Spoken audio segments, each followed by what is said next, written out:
Hello there, people looking for random games to play. I just moved about 1,200 miles across the country. As an American, I'm currently very aware of the vast landmass of my country. This is almost the furthest west I've ever been, and we're still only about halfway across the US. Anyway, I figured after a long break, seems like a good time for me to play a bunch of random short free games and demos to whet my, and your, appetite to go back to Skyrim, which I consider my forever game at this point, whether or not The Elder Scrolls 6 ever comes out. Welcome to the second unrelated installment of Bard's Backlog. So what did I play this time? You know what I like. I'm not hedging myself into just dungeon crawlers, just Souls-likes, or just Scrolls-likes. Although if I did keep with the theme in each video, it might get me more views. Yeah well, nobody ever said I was a good YouTuber, especially not me. And remember, I track my games in Groovy.com, but these are mostly previews of new games not currently on my list, so like 2 steps back, 1 step forward. First, Spire Falls. It looks like if somebody took PS1 era graphics and procedurally generated a world for you to play in.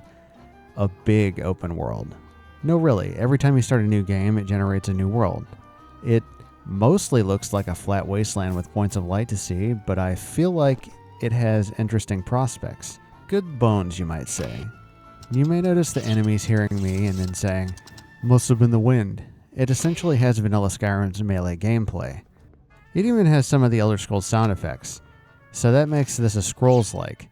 One thing that bothers me about people copying Skyrim's homework is nobody seems to think third person is worth copying, but that mode's been around since Morrowind.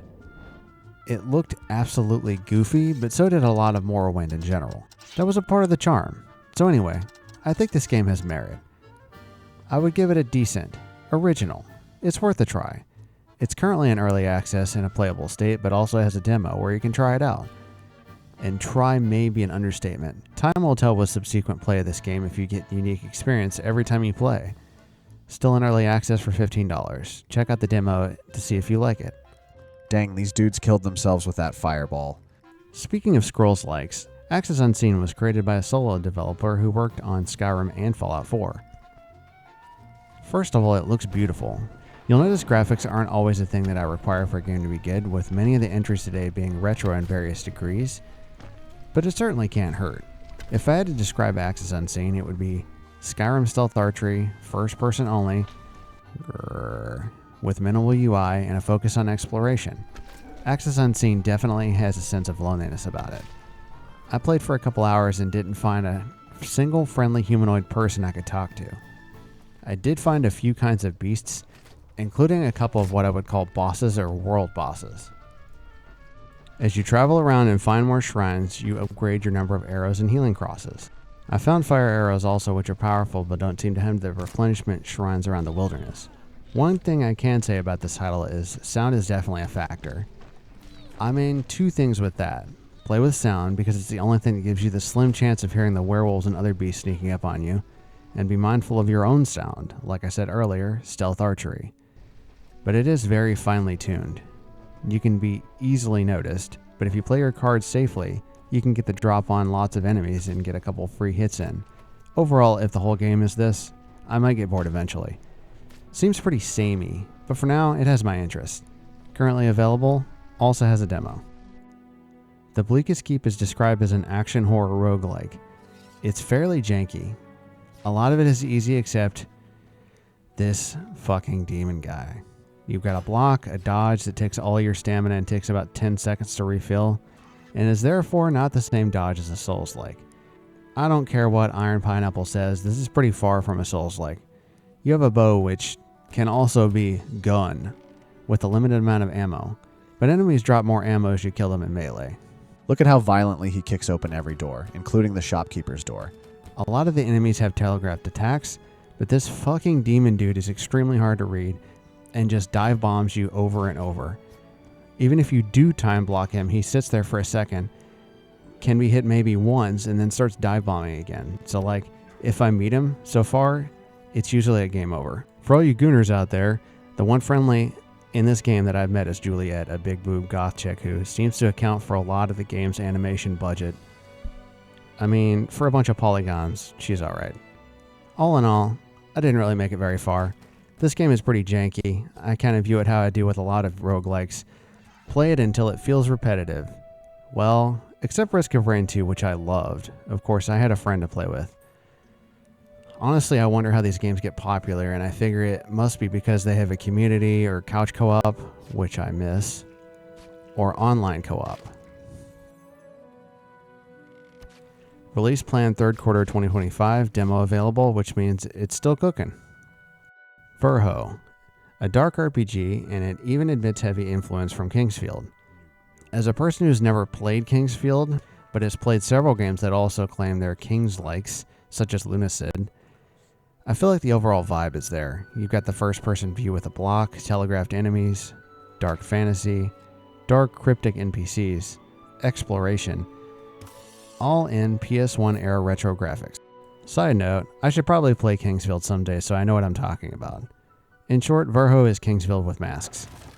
The backdrop is a world cursed. Anyone who sees anyone else's face dies. So over the last couple centuries, everybody wears a mask all the time. And cleverly, the game uses this story element as a game mechanic, as the mask you pick is your Dark Souls-esque starting class. For anybody unaware, in FromSoft Souls games, you pick a starting class which not only gives you a number of levels and stats, but it also gives you starting equipment. They even have the Deprived in this mask.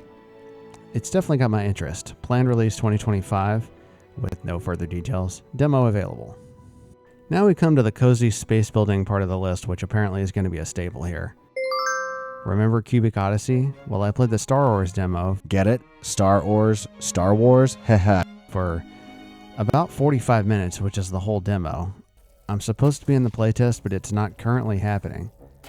All I can say is, on the sliding scale of building games from No Man's Sky to Minecraft, this is much more heavily on the No Man's Sky side, both in graphical fidelity and the fact that you can't plop down whatever, wherever, in whatever configuration. One of the things you lose with high fidelity graphics is that the blocky simplicity of Minecraft and Cubic Odyssey make them very modular. It is different though. It hooks in a conveyor belt customer system. You're selling your ores as you mine deeper into the facility and travel further down the tech tree. Come to think of it, there's a lot that separates it from a pure building game. You mine with lasers, you craft in space, you upgrade your tech, gaining robots and more lasers. I would say the laser is a little slow, but it seems like everything is upgradable. Not much more to glean from this less than an hour I played it, to be honest. Planned release 4th quarter 2025, demo available. Bloodthief is a... Hold on, this music doesn't fit here. Bloodthief is a... Okay, I'm going to throw out the genre for this, and I'm going to make up some new combinations of words. Stay with me. Bloodthief is an ultra-fast speedrunner FPS, which stands for first-person slasher. I just made that up. You play as a vampire, but you're not just some sparkly heartthrob. You're charging through medieval castles, slashing your way through knights, and taking their blood after you slice them into a fine paste. You gotta wonder if the guy from Bloodthief just kinda sucks the blood through his skin like some sort of amphibian, or he just runs with his mouth open and inhales the blood mist he creates as he's turning these guys into vapor. So, it's kinda like Ultra Kill, but it's all melee, therefore making it much more intimate. To be honest, this game is a blast, but I utterly suck at it. Maybe it's my years of methodical reactionary combat, maybe it's because I'm getting too old for this. But I could see myself liking a game like this. It's kind of understood that you suck at the beginning, even giving an option for instant respawn, but that you approach it like a speedrun. Kind of like Dark Souls with absolutely no penalty for death and at warp speed. The Steam page says coming soon, whatever that means. And there's a demo, and there's already a body of people working on getting the fastest times possible. Check it out.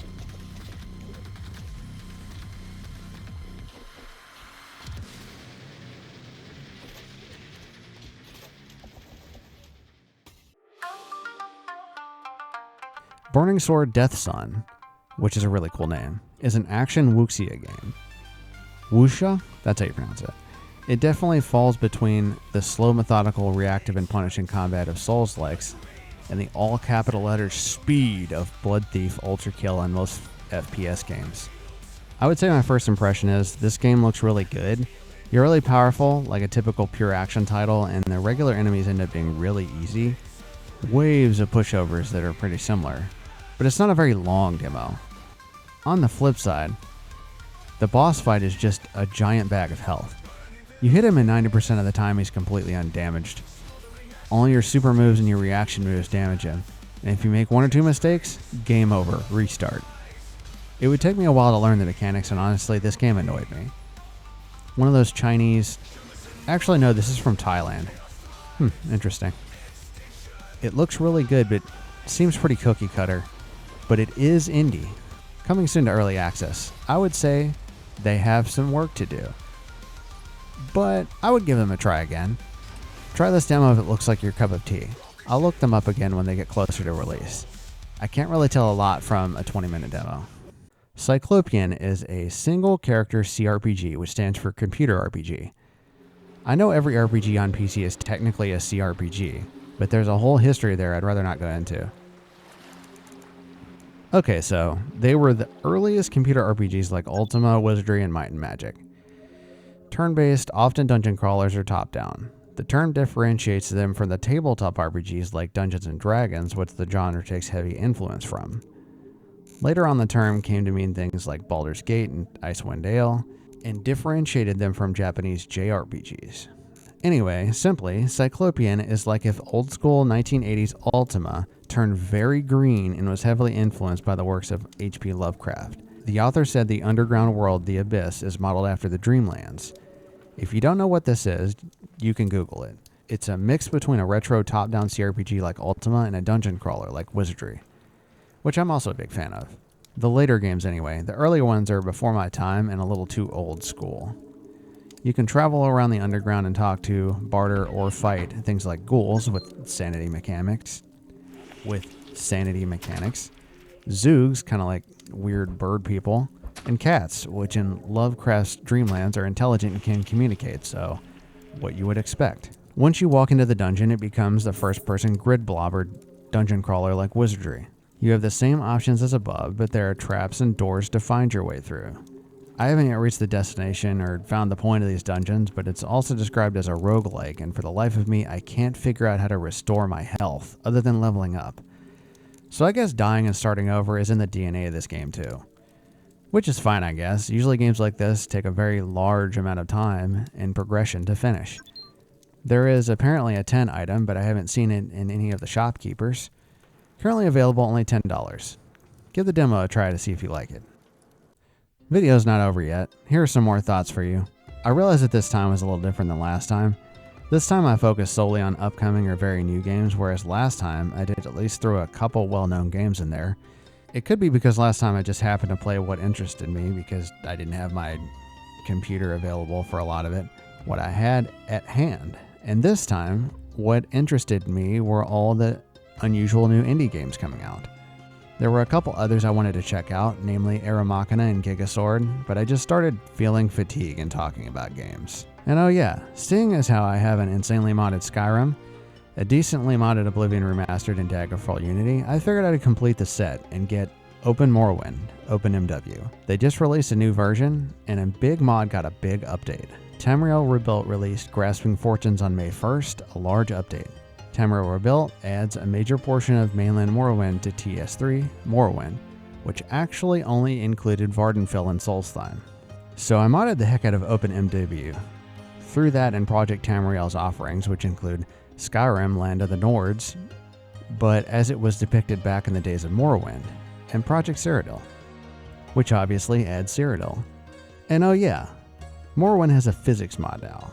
And oh yeah, they have a mod that voices every line in base game Morrowind. And there's actually a way to get it to work with OpenMW with a patch, despite what it says on the page itself. It's honestly hard for me to even keep up with all the things going on in gaming and modding. As for me, I'm going to release the next installment of my Skyrim story series in a day or two.